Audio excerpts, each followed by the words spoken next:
એક મુદ્દો ખૂબ પકડાયો, આપના સુધી પહોંચ્યો હશે કે સ્ટારડમ છે એટલે રીવાબાને મંત્રીમંડળ બન્યું. આ વાતને તમે કઈ રીતે જુઓ છો, તમે કઈ રીતે લો છો?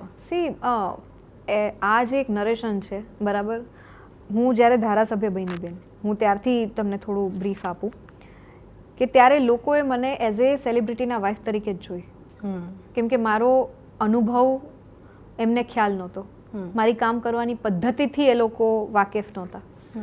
પણ ચલો ટિકિટ મને મારા લાસ્ટ નેમથી મળી જાય, એને એક્ઝિક્યુટ કરવું, એને જમીની લેવલ ઉપર ઉતારવું, અને જે સત્તા મળેલી છે, જે જનવિશ્વાસ તમને મળેલો છે, એને સંપાદિત કરવો, એ મારું જોબ છે.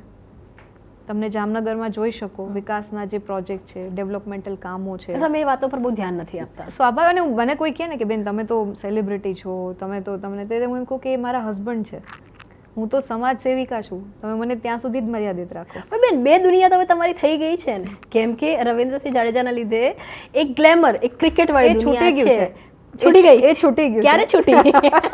હું ધારાસભ્ય બની ને ત્યારથી જ છૂટી ગયું.